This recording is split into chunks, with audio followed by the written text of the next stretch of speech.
Hello and welcome again to Casual Magic. I'm here today for Mail Day. I've got mail. So this is going to be my quick review of Duel decks, Blessed versus Cursed, in this delightfully smashed box. Thanks, Post Office. Actually, I haven't bought Duel decks before, but this actually had a couple cards in it that I'm very interested in as a Commander player. So I just thought I'd go ahead and buy it. This is for the upcoming Shadows over Innistrad set, basically as a preview. One basically being the Blessed deck with Angels and the like, and the other one being Cursed with Zombies and the like. So I'm primarily interested in the zombie deck compared to Angels. Now I will say, whoa, everything's falling out. I will say one thing, Innistrad, when it originally came out, I completely missed it, because that was around the time that I had basically been engaged, then planning for a wedding, then married, then more work, promotions, trying to get a kid, eventually becoming a father, and at some point thereafter, then a friend of mine said, "Oh, well, you should, look into, this Return to Ravnica," and I was just like, "Oh, neat. What's Ravnica?" Because I missed out on the first one, because I was spending the majority of my time buying used cards, so I didn't really pay attention to entire sets. I was just buying whatever I could randomly while I was in Japan. And he said, "Oh yeah, you need to read up on all this." And so I started to read up on what I could on past sets that I'd missed out on, since I really hadn't paid attention since probably Kamigawa. And surprise, surprise, here's a whole horror theme block. I was like, oh my god, I missed out on a gothic horror block? This is terrible. Well, I definitely want some of those cards. Except, thanks to Liliana of the Veil being just an awesome Planeswalker card with exceptionally high demand, and then Snapcaster Mage apparently being the greatest instant reanimating thing since sliced bread, the entire set's just completely overpriced. I love a bunch of cards in it. It's very fun, but I'm in it more for the flavor and the theme of the entire set. But thanks to a couple overpriced cards, the entire set is really, really, really expensive. I'm just hoping that Shadows over Innistrad is somewhat affordable, but equally fun. Alright, going through very quickly, one of the main cards that you get with the Blessed deck is the Geist of Saint Traft, which I've seen people use before in Commander. It's a great card. It's still valued over $10. We'll see if this massive reprinting drives the price way down. But he's one of anything, a white and a blue to get out, 2/2. He has hexproof, and whenever he attacks, you put a 4/4 white angel creature token with flying onto the battlefield tapped and attacking, and then exile at the end of combat. So, cheap way to get out a flyer, buff him up so that way he's indestructible or unblockable, or he has flying too, and this guy is just a quick, consistent attacker, and having those additional temporary angels really works out. Another one that's good, Champion of the Parish. So whenever another human enters the battlefield under your control, put a +1/+1 counter on Champion of the Parish. I'm actually kind of curious in the future if they're going to have enough humans in other decks to have a viable human tribal strategy. Because you can do it with elves because there's enough variety. You can do it with vampires or even zombies because there's enough variety. But humans, not so much. So I'm kind of curious if that's going to happen. Dearly Departed, Eerie Interlude, Increasing Devotion. That's a good one. I played with that before. Captain of the Mists. And let's see, some other favorites. Doom Traveler. I love this one. You just a 1/1 for 1, and then when it dies, you get a 1/1 flyer. So it's great. You get them out early, you can do something with them, and eventually chump block and get a flyer out of it. Great, great. Excellent 1-drop card. Let's see. Other one, Elder Cathar. When he dies, put a +1/+1 counter on a target creature you control, and if that creature is human, put 2 +1/+1 counters on it instead. Seeing that also used in Commander. Works out quite well. Flipping through. Oh, Towergeist. Another Innistrad reprint. When he enters the battlefield, look at the top 2 cards of your library and put one of them in your hand and the other into your graveyard. Very useful. Let's see. Oh, I remember that one. Sharpened Pitchfork. Again, it's part of the reason why I love the Innistrad set is just because it has so much classic horror type stuff. Like, it's anything that you would see in an old Universal like Frankenstein or Dracula movie. Just classic stuff. And it's really kind of cool to see in a game. Equipped creature has first strike. As long as equipped creature is human, gets +1/+1. Butcher's Cleaver again. Equipped creature gets +3/+0. As long as it's a human, it has lifelink. Pour over the pages. This one's kind of interesting because everyone's talking about the flavor text. I am certain that the fate of Markov Manor is connected to these cryptoliths. This Tamio was onto something. I'm curious if Tamio is going to be in the set because I hate that card.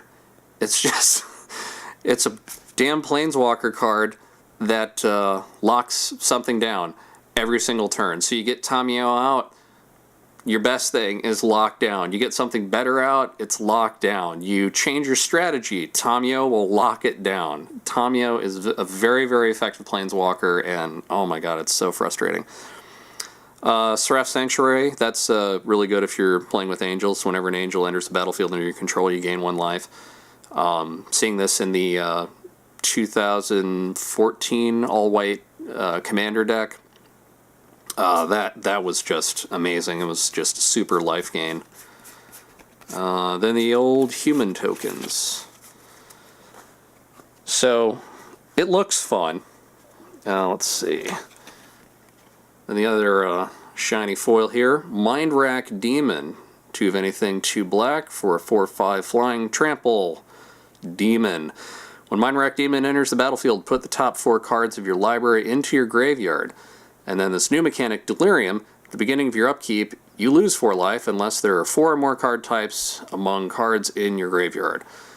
Which, early on in a game like Commander, where you have 40 life and you're losing 4 life per turn to get something like this out, who cares?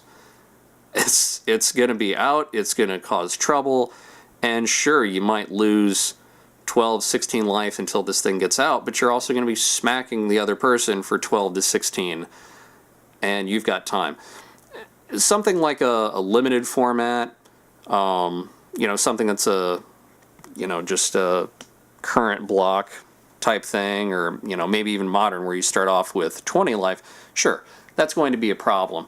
But for Commander where you have 40 life, losing 4 life every turn, yeah, no problem. You absolutely do not care. Alright, some of the better ones here that I know, Havengul Runebinder, 2 blue and 2 of anything for a 2/2 human wizard. 2 and a blue, exile a creature card from your graveyard, put a 2/2 black zombie creature token onto the battlefield, then put a +1/+1 counter on each zombie creature you control. I'm really looking forward to using this guy in my zombie deck. It's a blue-black zombie deck. This is another main reason why I wanted to get this set, Gravecrawler. It was always a zombie card that I thought was just too expensive, so I never really wanted to buy it. But now as it kind of comes as this set, I was like, yeah, okay, this is a good way for me to get it.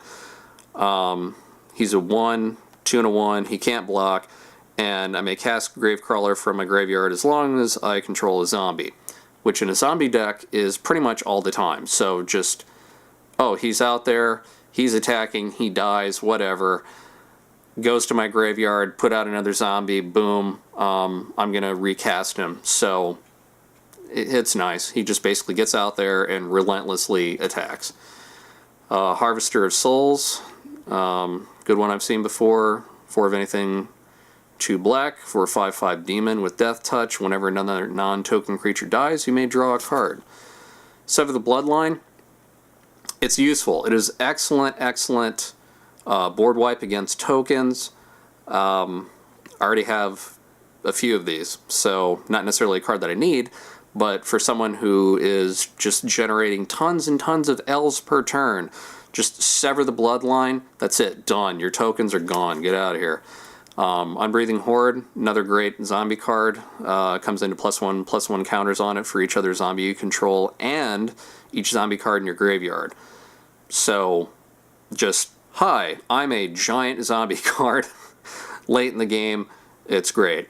And then when it does, or when it gets dealt damage, you take off +1/+1 counters. But hey, if you can get this thing out late game and it's something like a 10/10, and sure, it might go down to, you know, a 5/5 or something, who cares? You get that 10/10 swing in, especially for maybe something against an Eldrazi. I'm actually kind of curious how this will work out in standard format. Butcher Ghoul, great one, double use. He gets a +1/+1 counter for Undying, so he's out as a 1/1. Comes back as a 2/2 and gets a second shot. Screeching Scab, good way to get zombie cards in your graveyard. Tooth Collector, I mean, I know it's a new card, I'm not too excited about it yet. When it enters the battlefield, target creature an opponent controls gets -1/-1 until end of turn.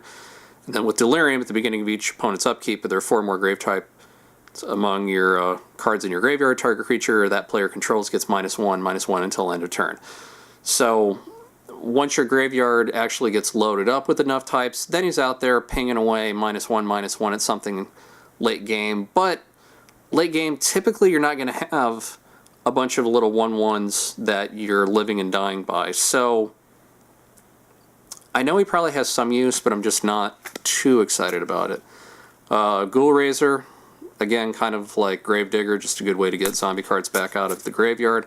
Diregraph Captain, essential in any commander deck where you're running with zombies because he's got Death Touch, other zombie creatures control get +1/+1, and whenever another zombie you control dies, target opponent loses 1 life. So eventually you might get to that board state where it's kind of a stalemate, and you're able to more or less do board wipe or sacrifice a bunch of your own zombies. Great, you're just dealing direct damage to your opponent. Driver of the Dead I just like because he's the dude driving the hearse. And when he dies, you get a target creature card, convert a mana 2 or less from graveyard to the battlefield. So he dies, something else goes out, and you get a nice little blocker. Falkenrath Noble, good one in Commander, 2/2 flyer, and when another creature dies, target player loses 1 life, you gain 1 life. This kind of gets back into the life gain and then dealing damage combo with Exquisite Blood and Sanguine Bond, I believe, that you're able to basically start a trigger with something like this and then just go on an infinite loop and end your opponent. Appetite for Brains, it's not necessarily the most special card in the world. 1 for sorcery, target opponent reveals his or her hand, you choose a card from it with converted mana cost 4 or greater and exile that card. Cards like this are kind of nice for things like the Eldrazi decks, where pretty much any of the beefy guys are all 4 or greater. So at least you're able to drop something like this and get rid of them pretty quick.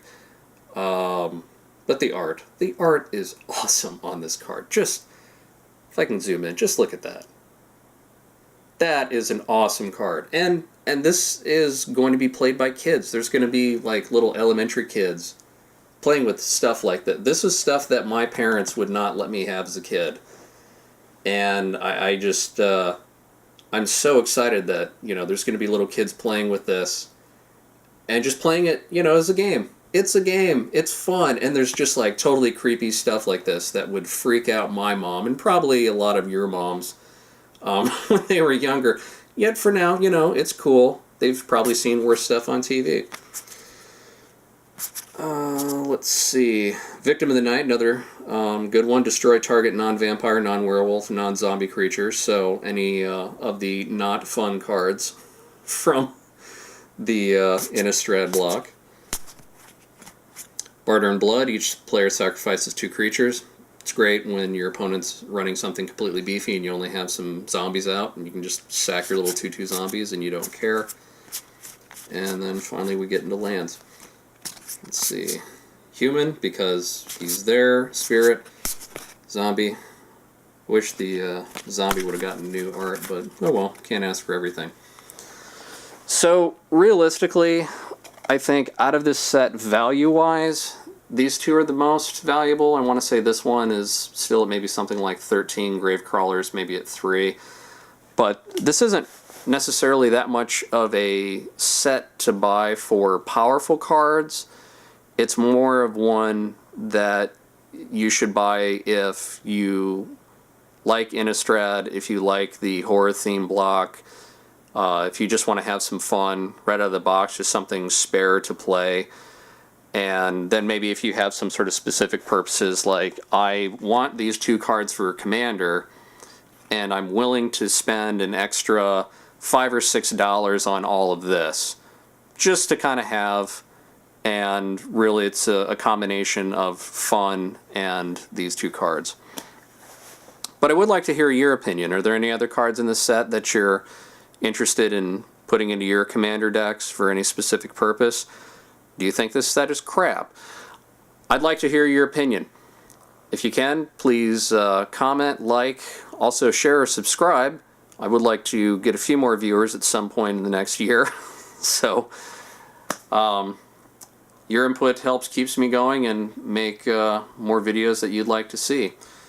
So good luck with the closing of this season, and I still got to get around to opening up that booster box. Maybe that'll finally be my next video. So, until next time, good luck.